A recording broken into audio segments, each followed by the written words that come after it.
का पवित्र प्यारा पावन नाम। सतगुरु जय गुरुदेव। अखंड रूप से विराजमान, हर प्रकार से हाजिर नाजिर परम पूज्य स्वामी जी महाराज के पावन श्री चरणों में और सत्संग स्थल पर सभी सम्मानित प्रेमी जनों के आपके भी श्री चरणों में मेरा सादर सत्कोट प्रणाम। आप लोग मेरा प्रणाम स्वीकार कर। सतगुरु जय गुरुदेव। प्रेमी भाई बहनों, मालिक की दया मौज में हर जब होती है, जब वो मालिक हमको याद करते हैं, स्वामी जी महाराज ने जैसे हमको आपको बताया, कहा है बच्चे बच्चियों, हमारी आपकी जो सगाई है, जिस तरह गुरु महाराज ने बताया कि एक जोड़ा जो इस धरती पे बनता है उसकी सगाई होती है, तो स्वामी जी महाराज ने कहा कि हमारी आपकी सूरज जीवात्मा की भी सगाई उसी तरह हुई है। और ये सगाई ऐसी है कि जन्मों जन्मांतर की है। और मालिक ने कहा, बताया, जिस नाम को स्वामी जी महाराज ने दिया, कहा है बच्चे बच्चियों, जब कभी भी मुसीबत पड़े तो इस नाम के जरिए मुझको आजमा लेना। उन्होंने बराबर कहा कि जब भी कभी संकट आए, कहीं भी हो, आप मकान में हो, घर बार हो, जंगल में, झाड़ी में, स्वामी जी महाराज ने ऐसे समय के लिए ही बराबर आगाह किया कि जब भी जरूरत पड़े तो मुझको पुकारना, संकट के समय में तुम्हारी मदद करूंगा। जैसा आज का समय चल रहा है, भागम भाग, चारों तरफ दौड़े भाग मची हुई है, कोई किधर जा रहा, कोई किधर जा रहा है। तो ऐसे समय के लिए ही स्वामी जी महाराज ने सचेत किया और समझाया। बराबर कहते थे कि बच्चे बच्चियों, अभी मैं तुमको समझा रहा हूँ, चेत जाओ, समझ जाओ, नहीं आगे तुम्हें ये सत्संग दोबारा सुनने को नहीं मिलेगा। बराबर स्वामी जी महाराज ने। तो उस समय हम लोग क्या करते थे, मालिक की बातों को इतना गौर नहीं करते थे। क्यों? क्योंकि 1000-500 रुपए खर्चा हुआ और गुरु दरबार में गए, माथा टेक करके बार बार चले आए। और मन में यही भावना होती थी, कोई भी काम अटका पड़ता था, रुक जाता था, काम मन में कि गुरु महाराज के पास चलेंगे, गुरु महाराज सब ठोक देंगे और सेवा दे देंगे, अपना काम बन जाएगा। तो प्रेमियों, ये सिलसिला बराबर जारी रहा और स्वामी जी महाराज इशारे में खोल खोल कर स्पष्ट शब्दों में समझाते रहे कि बच्चे बच्चियों, परिवर्तन का समय नजदीक आ रहा है, कुछ समय थोड़ा बचा। और आध्यात्मिक के तौर पर अगर गुरु महाराज ने जो समझाया, अभी भी आपको इशारे में समझा दिया जाता है। मगर कुछ चीजें ऐसी होती हैं कि स्वामी जी महाराज ने भी पर्दे में पहले भी रखा, आज भी कुछ बातें पर्दे में ही हैं। तो वो बातों को इशारों में ही समझना चाहिए। आपके बीच में जैसे ये 2 दिवस 3 दिवस से गुरु महाराज का अंतर्घट सत्संग चल रहा है। तो अंतर्घट सत्संग का मतलब ये है कि जैसे स्वामी जी महाराज ने कहा कि बच्चे बच्चियों, लग करके कर लो, 6 महीने तुम लग करके कर लोगे तो तुम्हारे अंदर कुछ चूचा रेंगने लगेगा, इसमें कुछ सुनाई पड़ने लगेगा। तो जो मैं कुछ बोलूंगा तो तुम कहीं भी बैठे होगे हिंदुस्तान के कोने में, मैं कहीं भी रहूंगा, जहां से बोलूंगा तो तुमको यहाँ सुनाई पड़ेगी। जब मालिक ने देखा, उन्होंने दया की अपार मौज लुटाई। जब 6 महीने की बात हुई, फिर भी हम लोग नहीं माने, तो स्वामी जी महाराज ने उसको 3 महीने, फिर 3 महीने के बाद 1.25 महीने के बाद स्वामी जी महाराज ने 1 महीना, अब 1 मास के बाद गुरु महाराज ने केवल 15 दिन। सन 2012 के पहले जो मौज थी गुरु महाराज की 1.25 महीने की, अब स्वामी जी महाराज ने उसको घटाकर केवल 15 दिन का कर दिया। उसमें भी सहेज क्या कर दिया कि पहले का नियम ये था कि किसी भी हाल में बैठ करके, यानी अगर जो निर्धारित समय है साधना का, तो हमको चाहे जिस अवस्था में वो भजन पे बैठना है तो बैठना, क्योंकि गुरु का आदेश है। और स्वामी जी महाराज ने कहा कि 22 घंटे आप कुछ भी करो, मुझे केवल 2 घंटे, 1 घंटा सुबह 1 घंटा शाम। और वर्तमान जो समय चल रहा है उसमें मालिक की दया मौज ऐसी कि इतनी, अगर कहा जाए आम भाषा में कि सस्ता से सस्ता, जिसको थोक के भाव लुटा देगा, तो उन्होंने ऐसी मौज बना रखी है कि अगर शरीर में कोई दिक्कत परेशानी आ गई है तो स्वामी जी महाराज ने कहा अब तो तुम भजन लेटे लेटे भी कर सकते हो। अगर प्रेमी भाई बहनों, ये जो मालिक की शुभ घड़ी चल रही है, दया मौज की बौछार स्वामी जी महाराज कर रहे हैं, अगर लेटे लेटे भजन का जो आदेश आ चुका है, अब अगर न कर पाए तो कभी भजन बनने वाला नहीं। और इतनी सरल दया मौज जो गुरु महाराज लुटा रहे हैं, तो कहा गया कि कुछ समय विशेष शुभ घड़ी आकर के लगी हुई है, अगर इसका सौभाग्य से हम प्राप्त कर लेते हैं तो ठीक, हमें फिर पीछे पछताए बहुत क्या, जब चिड़िया छुट गई फिर बाद में पछताने के सिवाय कुछ नहीं होगा। अभी आपको समझाया जा रहा है, बताया जा रहा है, वही बात बताई जा रही है। प्रेमियों देखो, गुरु महाराज ने कहानी सुनाई जो हमने अपने स्वामी जी महाराज के मुखारबिंद से सुनी, वही आपको बताएंगे, हमारे पास कुछ नहीं रखा। स्वामी जी महाराज ने कहानी सुनाई थी, कहा प्रेमियों एक महात्मा जी थे, जंगल में तपस्या करते थे और वो रोज गंगा स्नान को जाते थे। एक दिन गंगा स्नान करके वापस आ रहे थे तो देखा कि उनके रास्ते में जो खेत पड़ता था तो वहां पर कबूतरों का झुंड जाल में फंसा हुआ। अब महात्मा जी देख रहे, बड़े गौर से काफी देर तक वहां खड़े रहे। अब महात्मा जी को ये दृश्य देख करके दया, महात्मा वैसे ही स्वभाव के दयालु होते हैं। अब उन्होंने उन सबको अपनी दया मौज में आकर के आजाद किया और ले जाकर के अपने आश्रम पे सबको रखा। अपने आश्रम पर ले गए और ले जाने के बाद में उनको रोज सुबह शाम सत्संग सुनाना शुरू किया अपनी भाषा में। तो गुरु महाराज ने क्या बताया कि उन्होंने सत्संग में क्या सुनाना शुरू किया, बहलिया आएगा, जाल बिछाएगा, दाना डालेगा, मगर दाना के लालच में आकर के हम सब नहीं फंसेंगे।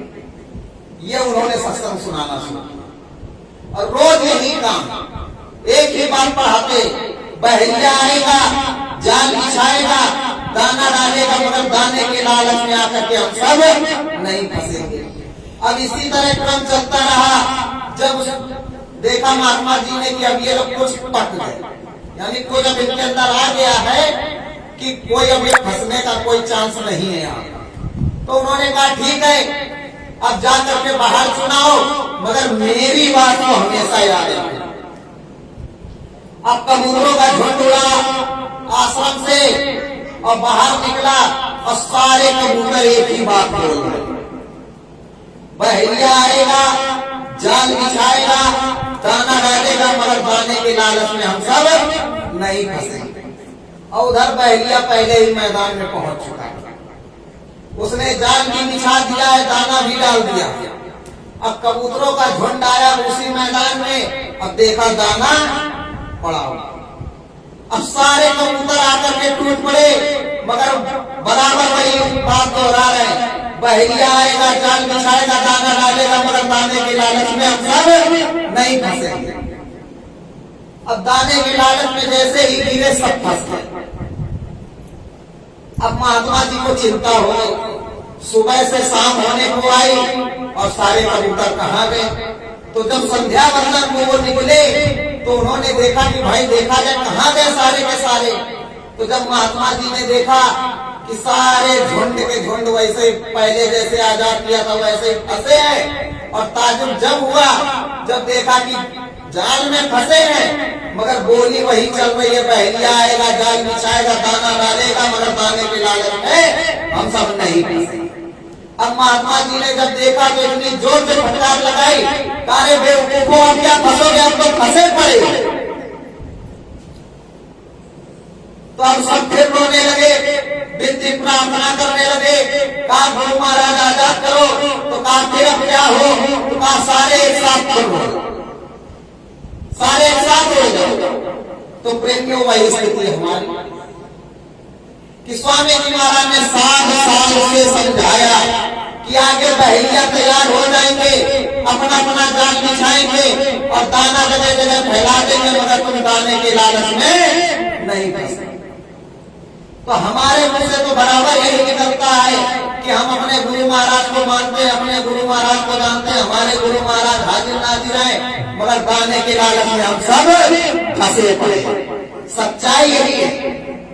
तो स्वामी जी महाराज ने जो कही थी दूरदर्शी, तो प्रेमियों दूरदर्शी कोई पार्टी नहीं जो आज दूरदर्शी का नाम लेकर ये फिर से पार्टी खड़ी कर रहे हैं। तो दूरदर्शी कोई पार्टी नहीं, दूरदर्शी असल में वही महात्मा है जो समय का पूरा सदगुरु है, क्योंकि इनके पास दूरदर्शी को पावर है, तभी तो उन्होंने दूर का दे करके बताया।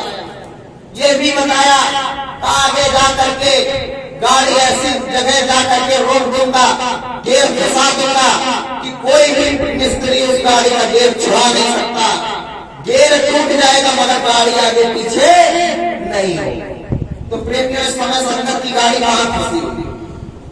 जो भी आता है कहता है कि हम वक्त के हैं, हम छुड़ा देंगे, जितना छुड़ाने की कोशिश करता है जाल और उससे भी दुगना ज्यादा भूल जाता, फंस जाता। तो इसलिए प्रेमियों हमें अपने गुरु की वाणी को याद करना है, याद करना है, पीछे के इतिहास में चलना है कि हमारे स्वामी जी महाराज ने कब और कहां पर क्या कहा। पत्रिकाओं को गुरु महाराज ने बराबर बताया, कहा बच्चों इन पत्रिकाओं को, पीछे के समय की बात है लगभग 2010 की, उस समय स्वामी जी महाराज ने कहा था कि बच्चों इन पत्रिकाओं को रद्दी का पेपर मत समझना। जिस तरह न्यूज पेपर होता है, लोग न्यूज पढ़ लेते हैं, बाद में उसको रद्दी के भाव बेच देते हैं। तो स्वामी जी महाराज ने कहा था इसको रद्दी मत समझना, इसको संभाल करके रखना, जिस तरह माता बहनें हीरे अपने जेवरातों को संभाल करके रखती हैं। जब समय आएगा इनको तिजोरियों से निकाल करके पढ़ना, उलट पुलट करके देखना, ये सारी पत्रिकाएं तुम्हारे काम आएंगी। और जरूरत पड़ने पर गुरु महाराज ने कहा ये पत्रिकाएं सोने के भाव भी बिकेंगी। प्रेमियों सन 2018 की बात है और वो दिन मुझे आज भी अच्छी तरीके से याद है, जब गुरु महाराज का कुछ इशारा हुआ था तो हमने अपने यहाँ लोकल में जहां जहां भी सत्संग में जाते थे लोगों से खोल कर अपने यहाँ बताया, और बड़े भैया के साथ में जहां जहां जाने का मौका मिला वहां भी जाकर के लोगों को बताया। तो उस समय लोग उस बात पर विश्वास नहीं करते थे। यही होता था कि सबका अलग मिशन है, अलग टारगेट है, मगर जो सदगुरु की वाणी होती है वो कभी झूठी नहीं होती। तो उस समय स्वामी जी महाराज ने यही कहा था कि बच्चों इन लोगों से बता देना कि पत्रिका किसी को देना मत, कोई भी आगे मांगे। गुरु महाराज ने तो सीधा यहाँ का नाम लिया जहाँ ये आश्रम बना हुआ, गुरुद्वारे का नाम लिया था कि गुरुद्वारे से भी कोई आ जाए तो पत्रिका देना मत। तो जहां गुरुद्वारा शब्द जुड़ जाता है तो लोगों को एलर्जी हो गई थी। तो उस समय क्या हुआ, वहां के मेन अधिवक्ता जिनको लोग विश्वास नहीं करते कि ऐसा काम होगा, पहुंचे, उन्होंने कहा पत्रिकाओं की जरूरत है और दे दो। लोगों ने विश्वास के तौर पर, क्योंकि जो गुरु की वाणी को लेकर के चलता था तो प्रेमी विश्वास में चलते थे, तो उन्होंने दे दिया। और आगे जाकर के पत्रिकाओं को क्या हुआ, पत्रिकाओं को जला दिया। कहाँ जलाया गया? आश्रम पे। तो क्या हमारे स्वामी जी महाराज कल झूठ बोलते थे कि आज झूठ बोलते? इसीलिए तो उन्होंने कहा कि लग करके जब 15 दिन करोगे इसमें कुछ चूचा रेंगने लगेगा, मैं अगर कुछ बोलूंगा तब तो तुमको सुनाई पड़ेगा। स्वामी जी महाराज ने कहा कि मेरी तो सुनते नहीं, अगर किसी को माध्यम बना करके भेजता हूं तो उसकी भी सुनने को तैयार नहीं होते। मगर किस तरह सुनना है, आप उसको पहले अच्छे से बारीकी जांचें, उन शब्दों को ढूंढो कि ये स्वामी जी महाराज के शब्द है कि किसी दूसरे के शब्द है। गुरु महाराज ने कहा कि अगर मेरे शब्द होंगे तुम तुरंत पकड़ लोगे, पहचान जाओगे, और बनावटी शब्द होंगे तो तुमको वहीं तुरंत पहचान कराना। असल में नकल में बहुत फर्क होता है। और स्वामी जी महाराज की वाणी स्वामी जी महाराज की ही वाणी है जो अकल सत्य है और सत्य होकर के रहेगी, जो कभी अकाटे नहीं होगी। क्योंकि पूरे समरसन सदगुरु फकीर परम संत बाबा जयदेव जी महाराज ने कहा, इस बाबा के मुखारबिंद से निकली हुई बात एक भी उधर उधर नहीं हो सकती। सूरज पूरब की जगह पश्चिम में निकलना शुरू कर दे, ये हो सकता। उन्होंने कहा कि लोग पेड़ लगाते हैं, लोग पेड़ लगाते हैं और कभी कभी ऐसा हो जाता है कि उस पेड़ का फल नहीं खा पाता। मगर इस बाबा ने जो पेड़ लगाया है, जो बीज बोया है, तो जब उस बीज को गुरु महाराज ने 96 में प्रयागराज की पावन धरती पर जब बोया, उन्होंने कहा कि यहाँ सतयुग के यानी माता पिता का नाम लेते हुए गुरु महाराज ने कहा कि उनकी शादी हो गई। 96 97 की गुरु पूर्णिमा जब नैमिषारण्य में जो 88,000 ऋषियों की तपोभूमि है, जहाँ पर भगवान वेद व्यास जी ने बैठ करके महाभारत ग्रंथ को श्रीमद् भागवत गीता को लिखवाया, तो वहाँ की पावन भूमि पर स्वामी जी महाराज ने जब 97 की गुरु पूर्णिमा पर कार्यक्रम लगाया, तो गुरु महाराज ने कहा सतयुग के बीज अंकुरित हो गए। जैसा कि अभी आपको बड़े भैया ने बताया कि सतयुग के बीज अंकुरित हो गए, तो 97 से लेकर के आज सन 2023 लग गया। प्रेमियों, भाई बहनों, आप खुद अपने अंदर में गुणावन करो, उसका मनन करो कि सतयुग जी महाराज की उम्र कितनी हो गई। तो गुरु महाराज ने तो पहले ही बताया था। अब रही बात जो गुरु महाराज ने कहा कि चौथे महान यज्ञ की, उसमें भी स्वामी जी महाराज ने बताया था, मगर हम लोगों की गलती ये रही कि गुरु महाराज से खोल के नहीं पूछा। और गुरु महाराज बराबर कहते रहे कि पुराने जो है इनसे पूछना, और पुराने किनसे पूछना जो अनुभवी हो, जो साधना करते हो। ये नहीं कि कोई भी कहीं चला गया बस क्या करना, दुनिया वालों की तरह सीताराम सीताराम सीताराम सीताराम, आगे पीछे कोई दूसरा काम चल रहा है। तो गुरु महाराज ने कहा ऐसे लोगों को नहीं, अनुभवी लोगों को पकड़ो। तो स्वामी जी महाराज ने जब बताया, अब इधर उन्होंने बता दिया कि इनका हो गया। चौथे महान यज्ञ की स्वामी जी महाराज बता रहे हैं कि पहला यज्ञ प्रभु राम की पावन नगरी सरयू नदी के किनारे सतयुग आगमन स्वागत प्रथम यज्ञ गुरु महाराज ने किया। दूसरा यज्ञ स्वामी जी महाराज ने साबरमती नदी के किनारे अहमदाबाद गुजरात में किया। तीसरा यज्ञ स्वामी जी महाराज ने बम भोले की काशी नगरी मुक्ति का नाता, जो यानी साहब की वाणी है, तो वो इस तरह हुई कि स्वामी जी महाराज चाहते तो यज्ञ और कहीं भी रचा सकते, मगर उनकी ही वाणी अधूरी पड़ी थी, उनको पूरा करना था। इसलिए उन्होंने तीसरा यज्ञ जाकर के काशी में रचा। उनकी वाणी क्या थी? अभी गुरु महाराज ने कुछ समय पहले बताया था कि बच्चों जहां से शुरू किया है खत्म भी वहीं से होगा। तो स्वामी जी महाराज का काम कहां से शुरू हुआ? काशी से। और संतों के आने का सिलसिला कहां से शुरू हुआ? सर्वप्रथम कलयुग में काशी से।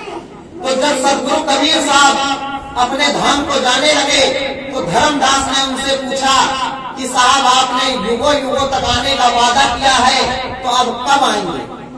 तो उन्होंने कहा कि घबराइयो मत हंसा, हम फिर आएंगे। और बम भोले काशी की नगरी मुक्ति का नाका पाने यज्ञ रचाएंगे, घबराइयो मत हंसा, हम फिर आएंगे।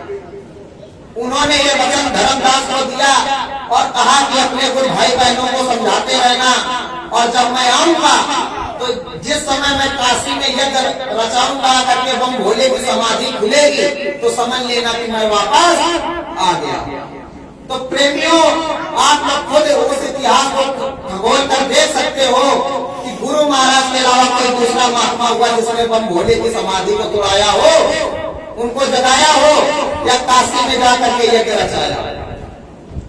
तो स्वामी जी महाराज ने तीसरा यज्ञ वहां रचाया और बम भोले की समाधि को तोड़ाया। गुरु महाराज ने साफ साफ खोल करके कहा वहां पर कि बम भोले पहाड़ों की तरफ जा रहे हैं, काशी को छोड़ दिया, और जब तक धर्म की स्थापना नहीं हो जाएगी काशी लौट करके नहीं आएगी। फिर आगे स्वामी जी महाराज ने कहा चौथा यज्ञ। तो प्रेमियों ने जब पूछा कि मालिक चौथा यज्ञ कब होगा, तो उसी समय गुरु महाराज ने बताया आगे, कहा कि चौथा यज्ञ ऐसे स्थान पर होगा कि गंगा और यमुना की तरह ही एक छोटी सी पवित्र नदी हो। गंगा यमुना तो बहुत बड़ी नदी है, मगर उसी की तरह एक पवित्र छोटी नदी होगी, और उसका नजारा ऐसा होगा कि 10 करोड़ के पीछे आदमी दिखाई देगा, और जंगल झाड़ी का पूरा मैदान। तो स्वामी जी महाराज ने तो वो भी रील दिखा रखी है, मगर वही है कि जब लोगों को विश्वास नहीं तो पर्दे की बात पर्दे में ही रहेगी। स्वामी जी महाराज ने सीधा दिखाया, उधर गुरु महाराज ने 10 करोड़ की बात कही, और मालिक की मौत हो जाएगी तो गुरु महाराज ने कहा जनसंख्या 20 करोड़। तो स्वामी जी महाराज ने कहा जब वो चौथा महान यज्ञ होगा, उसके 10 माह पूर्व पहले ही घोषणा कर दी जाएगी। किसकी? चौथे महान यज्ञ की, कि चौथा महान यज्ञ होने जा रहा है। उसकी घोषणा स्वयं स्वामी जी महाराज आकर के करेंगे, और वो यज्ञ बगैर स्वामी जी महाराज की मौजूदगी में पूरा होने वाला नहीं है, कोई भी कर लेगा। और फिर स्वामी जी महाराज बता रहे हैं कि उस यज्ञ में 3 दिन पहले ही मैं सतयुग के आने की घोषणा कर दूंगा कि सतयुग कब आएगा या कब आएगा। तो प्रेमियों, क्या गुरु महाराज ने हमारे छिपा करके रखा? सब कुछ सारा उन्होंने खोल करके बता दिया, लुटा दिया। बस वही था कि जहां तक लगन रही सदगुरु के चरणों से, तो आज अपने सदगुरु का दर्शन दीदार पा रहे हैं। और जहां मेला देखने की बात हुई थी, आज लोग मेला वालों के चक्कर में ही फंसे हुए। किस तरह का वहां आए थे वो, इतनी लाखों की भीड़ थी और बड़ा मजा आया था। वहां गए थे तो कोई भीड़ ही नहीं थी। तो जहां सदगुरु की बात होती है, सच्ची बात होती है, तो प्रेमियों, श्रीमद् भागवत गीता में भी साफ साफ लिखा है कि जहां सत्य की धर्म ध्वजा लहराएगी, वहां कोई साथ देने वाला नहीं होगा, वहां कृष्ण एक अकेला खड़ा होगा। इतिहास अपना गवाह है सनातन धर्म का, कि जहां धर्म की ध्वजा लहराई थी, वहां भगवान श्री कृष्ण मेले थे, और अधर्म की तरफ पूरे 56 करोड़ यदुवंशी भी जाकर के उसी तरफ खड़े हो गए। तो जहां स्वामी जी महाराज की धर्म ध्वजा लहराएगी, जहां स्वामी जी महाराज मौजूद हैं, वहां कोई भी भटकने का नाम नहीं ले रहा। सब माया की छाया में फंसे हुए हैं और अपने को चिल्लाते हैं कि हम परम भक्त बाबा जय गुरुदेव जी महाराज के सच्चे प्रेमी हैं, बाबा जय गुरुदेव महाराज आएंगे तो हम पहचान लेंगे। अरे प्रेमी भाई बहनों, जब 60 साल में इस बाबा को नहीं पहचान पाए, तो आप किस झूठे अहंकार मन में बैठे कि बाबा को पहचान लेंगे? अगर पहचान लिए होते तो सन 2012 में ही पहचान लिए होते कि आसाम पे जो दिखाया गया वो बाबा है कि कोई दूसरा। तब धोखा खा के तो आज किया। इसीलिए कहा गया, गुरु महाराज ने बराबर कहा कि जब उस मालिक के दरबार में जाओ तो क्या कहो? मेरे प्यारे गुरु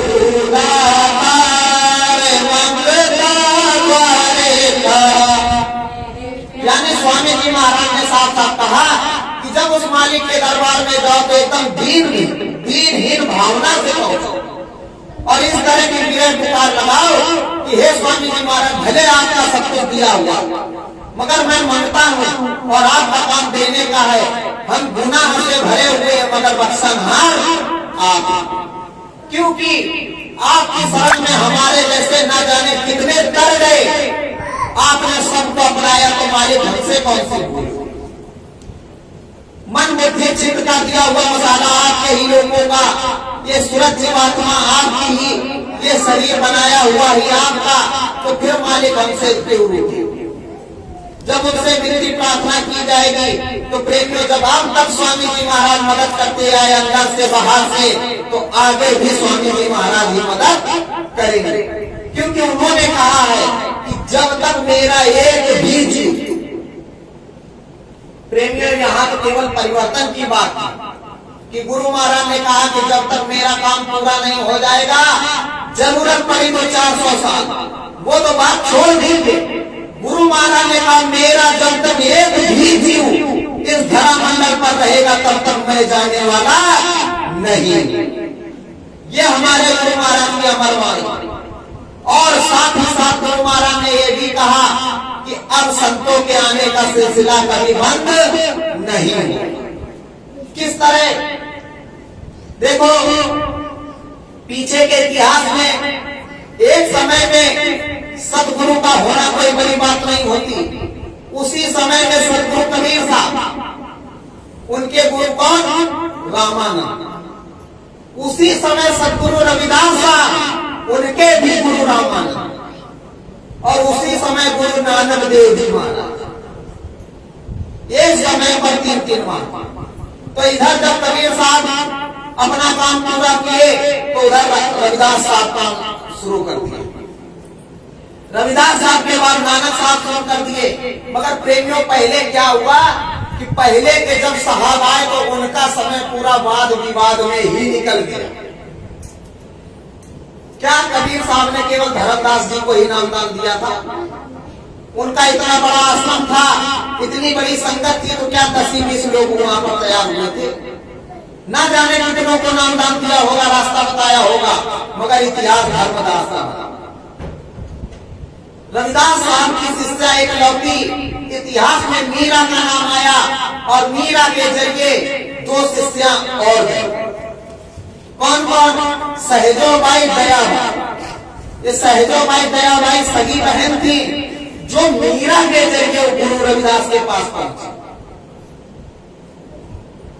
तो क्या रविदास साहब की भी केवल 3 ही शिष्य थे? उन्होंने तो काशी से जाकर के चित्तौड़ बन जाकर के अपनी अलग जगाई थी। तो इधर गोस्वामी जी महाराज ने जो घट रामायण लिखी, उस घट रामायण में सारा लिखा हुआ। जितना इनका समय वाद विवाद में निकल गया, इधर गोस्वामी जी महाराज का भी समय वाद विवाद में ही निकल गया। जब उन्होंने घट रामायण को लिखा, उस काशी में गंगा नदी के किनारे घट रामायण को लिखा, तो गुरु महाराज यानी यही स्वामी जी महाराज उस समय घट रामायण लिखे थे। तो इनका इतना विरोध हुआ जिसका कोई जवाब नहीं। यहाँ तक कि जिस तरह मीरा को जहर देकर के मारने की कोशिश हुई, उसी तरह स्वामी जी महाराज के भी साथ में काशी में। तो उन्होंने फिर क्या किया? घट रामायण को विलुप्त कर दिया, गंगा जी को दे दिया। कहा, हे गंगा मैया, इस घट रामायण को मैं आपको सौंप रहा हूं और समय आने पर मैं अपनी रामायण वापस लेने आऊंगा। और फिर तुरंत उन्होंने क्या किया? श्री रामचरितमानस की रचना कर दी। जब श्री रामचरितमानस की रचना कर दी, नीचे वाले राम रावण का भेद बना दिया। अब वो रामायण सबके मन को भाग गई। वो रामायण सबके मन को भाग गई, मगर फिर भी गोस्वामी जी महाराज ने कोई कसर नहीं छोड़ी उसमें अपना सार भेद देने। उसी में लिखा हुआ है, रामायण में साफ साफ उन्होंने लिख करके दिया कि काल रूप में तिनकर दाता, शुभ और अशुभ कर्म फल दाता। जिन प्रभु की तुम जय जयकार कर रहे हो, तो ये भी सुन लो कि समय आने पर ये प्रभु भी है, राजा भी है, ये भाई भी है, और साथ ही साथ ये काल यानी समय चक्र के अनुसार फैसला भी सुनाने वाले। उसी में उन्होंने अपना अनुभव बताया कि मूदो नयन कृषित में भयो, पुन चितवत कौशलपुर गयो, मोहे वियोग राम मुस्काही, बिहसत तुरंत गयो। तो आज के जो विद्वान लोग हैं, ब्राह्मण लोग हैं, तो ये लोग क्या कल्पना देते हैं उसकी कि गोस्वामी जी महाराज गोस्वामी बाबा यानी बाबा के नाम से संबोधित करते हैं।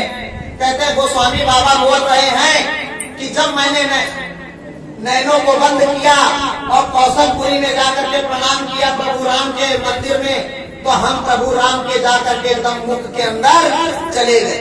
मगर स्वामी जी महाराज ने कहा कि जब इन दो बाहरों के नयनों को हमने बंद किया और अंदर के नयन को, जिसका रास्ता स्वामी जी महाराज ने दिया, तो जब बाहरों के नयनों को बंद करके अंदर के आंख से हमने उस प्रभु को देखा, प्रणाम किया, तो जैसे ही अंदर की आंख खुली तो हम सीधा जाकर के प्रभु राम के देश में खड़े हो गए।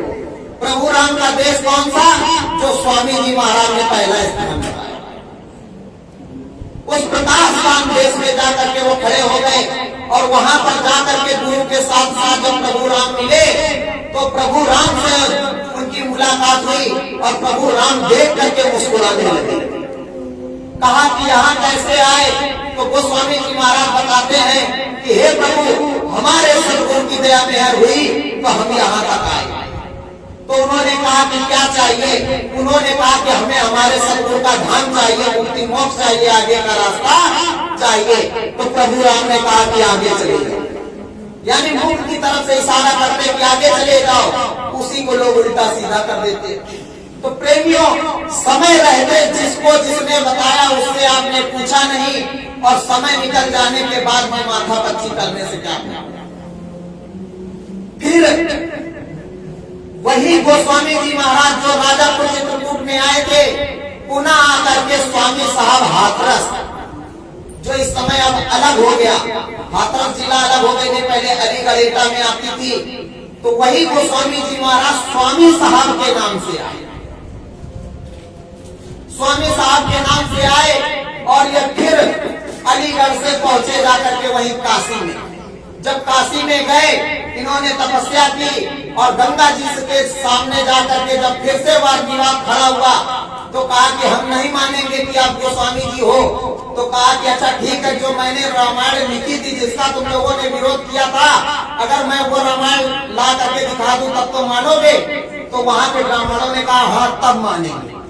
तो गोस्वामी जी महाराज वहीं खड़े हो गए गंगा नदी के किनारे, स्वामी साहब, और कहा हे गंगा मैया, जो हमने अपने रामायण आपको दी थी वो हमारी रामायण वापस करो, क्योंकि अब पूरा करने का समय आ गया। तो जिस समय गंगा मैया ने रामायण दी तब लोगों ने विश्वास किया कि गोस्वामी जी महाराज लौट करके आ गए और घट रामायण को पूरा किया। उसमें गोस्वामी जी महाराज ने फिर उस समय जितने जीवों को समझाया, कबीर साहब के शिष्य थे, रविदास साहब के शिष्य थे, भीखा साहब के थे, बलपुर साहब के थे, नानक साहब के थे, सबको गुरु महाराज ने फिर पार किया। घट रामायण में प्रेमियों और कुछ नहीं लिखा, सबका अनुभव लिखा है, जो प्रेजेंट टाइम की बात धाम बड़ेगा से की जा रही है कि अनुभव करो, अंदर में गुरु महाराज से मिलने की कोशिश करो। जब 15 दिन के अंदर गुरु महाराज के दर्शन हो तो विश्वास करो, और नहीं हवा में तीर छोड़ने की जरूरत नहीं है। फिर उसके बाद वही गोस्वामी जी महाराज, वही स्वामी साहब, वही राधा स्वामी, आज परम संत बाबा जय गुरुदेव जी महाराज, ये आए, पहले घट रामायण लिखी, फिर श्री रामचरितमानस लिखी, और अब आकर के इन्होंने अपनी अंतर घट रामायण पूरी। अब उसी अंतर घट रामायण को खोल खोल करके धाम बड़ेला के माध्यम से जगह जगह सुनाया जा रहा है। तो समय रहते, अभी समय है तो वो सुनाई जा रही है। फिर बाद में आगे जाकर के गुरु महाराज का नेचुरल सत्संग, क्योंकि 8 मई सन 2021 को गुरु महाराज ने बड़े भैया को अंतर में आदेश के अनुसार बताया कि दूरदर्शन, यहाँ तो लोगों ने दूसरों को उपाधि दे दी, मगर पीछे के समय को हम लोग देख करके चलते हैं कि पीछे का इतिहास क्या कह रहा, सनातन धर्म क्या कह रहा। तो गुरु महाराज ने कहा दूरदर्शी के जन्मदाता परम संत बाबा जय गुरुदेव जी महाराज प्रत्यक्ष प्रकट हो चुके हैं। तो स्वामी जी महाराज प्रकट हो चुके हैं, अब बस सामने आने की देरी। जैसे ही स्वामी जी महाराज सामने आएंगे, जितने चूहे हैं खुद ब खुद अपने दिल में छिप जाएंगे, क्योंकि गुरु महाराज ने कहा कोयल के बच्चे कोयल की बोली पहचानते हैं। जिस समय कोयल आवाज देगी ये बच्चे कोयल के पास होंगे, ये बच्चे अपने माँ के पास होंगे। माँ कितनी भी भीड़ में क्यों ना बैठी हो, मगर बच्चा अपने माँ को तुरंत पहचान गया। तो स्वामी जी महाराज के आते ही, जो स्वामी जी महाराज के जीव हैं, सच्चे आज समय जीव है, वो तो गुरु महाराज के साथ हो जाए। जिनके अंदर अभी संस्कार पड़ा है वो गुरु महाराज को स्वीकारने को तैयार नहीं हो। क्यों? कारण है क्योंकि लोगों के कहने पर तो खुद गुरु महाराज का 13वां भंडारा बना करके खाया। तो पहले तो उसी का बोझा उतारो, जब ये बोझा उतर जाएगा तब सदगुरु को पहचान पाओगे। इसीलिए बार बार जब कहा जा रहा था कि सदगुरु हाजिर नाजिर है और जीते जी सदगुरु का 13वां भंडारा नहीं मनाया जाता, आप लोगों ने क्या सोचा, क्या विचारा, ये आपका भाग्य जाने।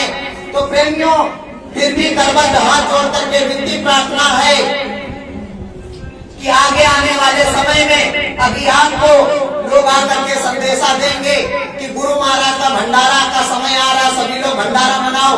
आप लोग हाथ जोड़ करके खड़े हो जाए, साथ साथ कह देना कि हमारे सदगुरु जय परम संत बाबा जय गुरुदेव जी महाराज हाजिर नाजिर है, हर ठिकान से हाजिर नाजिर है, और जिंदे का कभी तेरा ही 10वां भंडारा नहीं। प्रेमियों, अभी आपके घर में माता पिता हो तो क्या जिंदे जी माता पिता की तेरा ही 10वां भंडारा मनाया जाता है? कोई नहीं मनाता, तो सदगुरु का भंडारा कैसे स्वीकार? इसलिए हम अपने सदगुरु का भंडारा नहीं स्वीकार करके हम अपने गुरु के आने की प्रतीक्षा में करेंगे। क्योंकि देखो, समय का अभाव है, और 2 बातें मैं केवल बताऊंगा। जो वक्त की बात है और वक्त का प्रमाण है वर्तमान समय की स्थिति के अनुसार। माता सबरी जो थी उनको सभी लोग जानते हैं, अपने सनातन धर्म का ज्ञान रखने वाले लगभग सभी लोग पहचानते होंगे। तो जब वो बाल अवस्था में थे तब माता सबरी अपने गुरु के पास गई थी, और उनके गुरु समरथ मतंग ऋषि थे, और उन्होंने जिस समय आशीर्वाद दिया था, ज्ञान दिया था, उस समय प्रभु का कोई अवतार का नामो निशान नहीं था। प्रभु राम के आने के पहले ही महर्षि वाल्मीकि ने पूरी रामायण लिख के तैयार कर दी थी, और यहाँ तो अभी सबरी की बात चल रही। तो जब सबरी के गुरु ने कहा कि बेटी, इस आश्रम की रखवाली अब तुम्हारी जिम्मेदारी है, यहाँ पर प्रभु आएंगे, इस आश्रम को छोड़ करके मत जाओ। अब माता सबरी बड़े आश्चर्य में पड़ गई, कहा प्रभु आएंगे?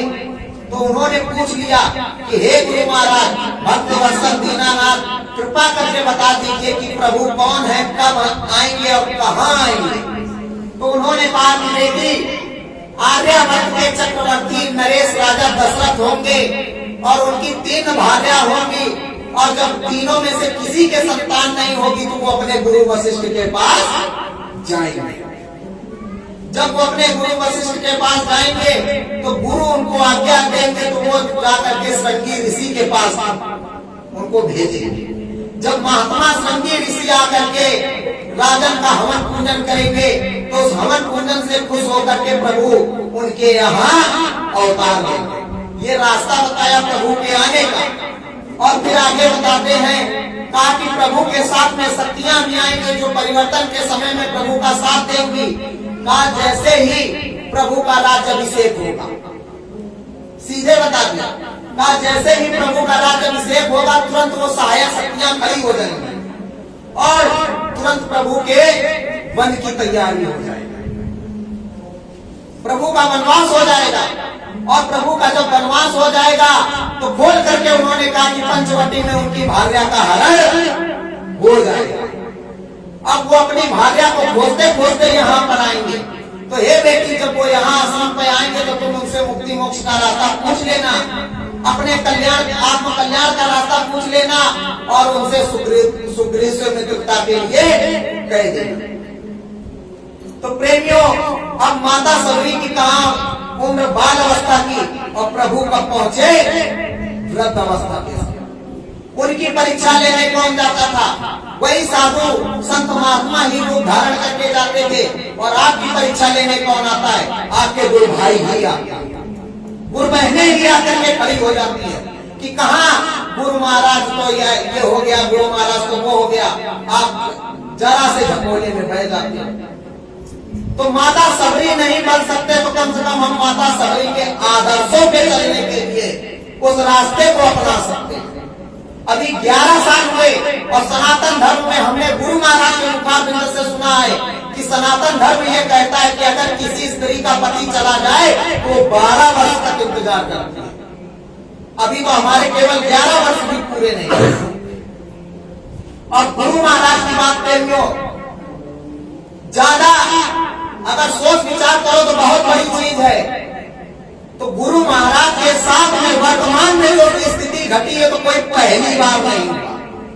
जब कबीर साहब के रूप में आए तब भी इनको परेशान किया, रविदास साहब के रूप में आए तब भी इनको परेशान किया, गोस्वामी जी के रूप में आए तब भी इनको परेशान किया, राधा स्वामी के रूप में आए तब भी परेशान किया, जय गुरुदेव साहब में आए तब तो परेशान कर ही रहा। जब उसी अयोध्या की बात है जहां पर प्रभु राम ने अवतार लिया, समर्थ संत पलटू साहब। अगर भगवान कृष्ण का इतिहास दिया जाए तो लोग कह देते हैं, तुरंत गुरु भाई ही कहने लगते हैं, क्या तुमने कृष्ण को देखा है, क्या तुमने राम को देखा है? अरे तो हम इसी कलयुग की बात करते हैं। इसी कलयुग में कबीर साहब, गोस्वामी जी महाराज के बाद पलटू साहब आए और पलटू साहब के आगे पीछे रहने वाले लोगों ने पलटू साहब को कुटिया में जिंदा बंद करके जला दिया। उनके ही शिष्यों ने, केवल किस कारण? गद्दी के कारण, कि गुरु महाराज चले जाए तो गद्दी हमको मिल जाए। तो पलटू साहब को जिंदा बंद करके जला दिया और वही पलटू साहब कुछ समय बाद इसी जगन्नाथपुरी में जाकर के प्रकट हुए। अब पूरे हिंदुस्तान में प्रचार हो गया कि अयोध्या वाले पलटू साहब प्रकट हो गए, अयोध्या वाले पलटू साहब प्रकट हो गए। तो जो उनके सच्चे भक्त थे वो खोजते खोजते जगन्नाथपुरी पहुंचे। गुरु महाराज से अपने विनती प्रार्थना की, मनाया कि स्वामी महाराज अपनी जन्मभूमि चलिए, कर्म भूमि चलिए, मगर पलटू साहब फिर लौट करके अयोध्या नहीं गए। जब उनका काम था तो उनको जब जिंदा बंद करके जला दिया था तो वो पलटू साहब जगन्नाथपुरी में कैसे प्रकट हुए? उसके बाद में समरथ संत सदगुरु भीखा साहब, जिनको अपने स्वामी जी महाराज भीखा दास कहते हैं, तो जो वो भीखा दास आए उनको इतना परेशान किया कि इतने टुकड़े करके काट करके तमसा नदी, वहां पर तमसा नदी में बोरे में बांध करके बाहर। बाद में वो भीखा साहब फिर लौट करके आए तो प्रेमी योग परम संत बाबा जी इन्होंने खुली चेतावनी दी है कि बच्चों, हिंदुस्तान में कोई गोला बारूद नहीं बना जो बाबा जी को मार सके या मिटा सके। आप बाबा जी की तरफ से निश्चित रहो, हमें अपने सदगुरु के निशाने पे रहना है, अपने सदगुरु के वचनों को याद करना है और कोई भी बात हो ज्ञान दिया कि उठाना है अपने सदगुरु से ही कहना है, क्योंकि यही वो सदगुरु हैं जो भव से पार लगाएंगे और आने वाली भारी मुसीबतों से यही सदगुरु बचाएंगे। सतगुरु जय गुरुदेव, सतगुरु जय गुरुदेव, सतगुरु जय गुरुदेव, सतगुरु जय गुरुदेव। नाम किसका? प्रभु का पवित्र प्यारा पावन नाम।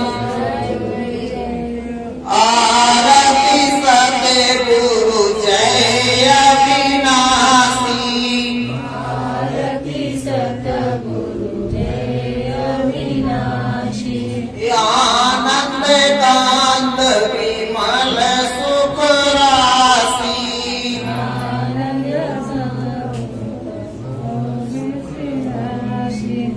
विधि हरि हर गुण निस दिन गावे,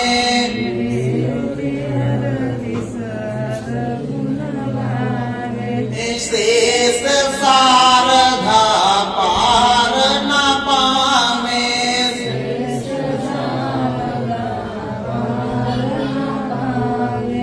पार ब्रह्म घट घट के वासी,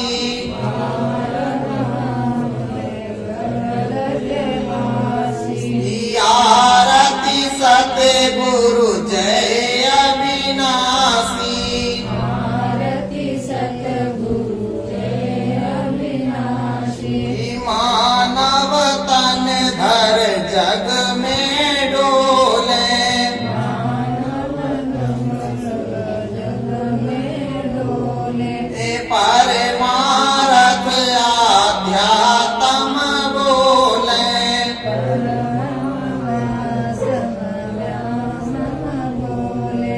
कल्पित मन से रहत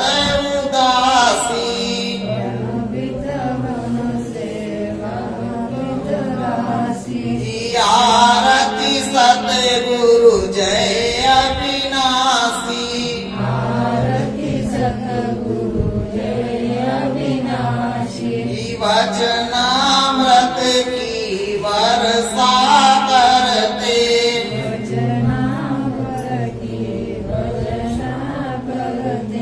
पी पी जीव दुखी भव तरते,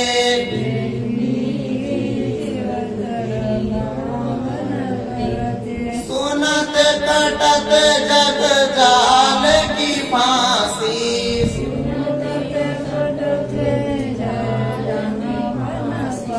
आरती सतगुरु जय अविनाशी,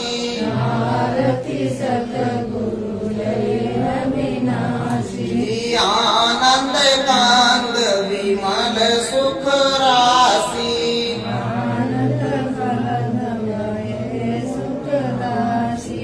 जन्म मरण के बंधन छूटे,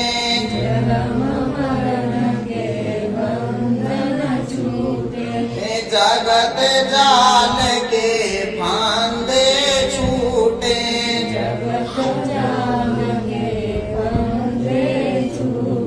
सूरत बने सतगुरु की दासी,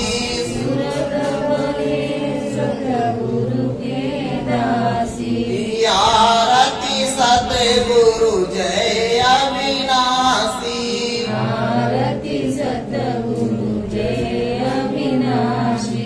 आनंद कांद विमल सुख राशि,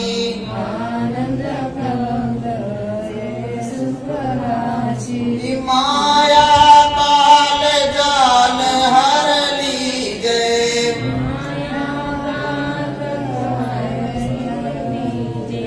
सतगुरु चरण शरण मोहे दीजे,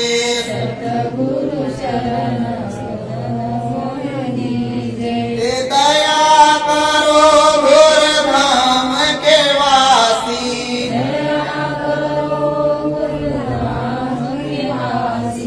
आरती सतगुरु जय अविनाशी,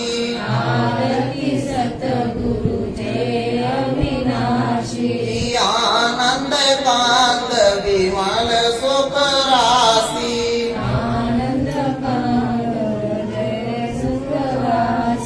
कोटि कोटि करु वंदना, अरब करब परिणाम,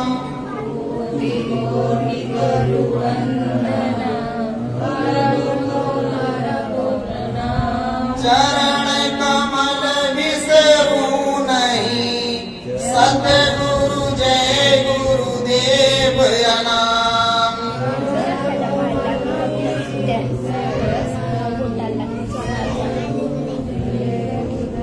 दाता सबके आप ही सदा रहे गुरुदेव,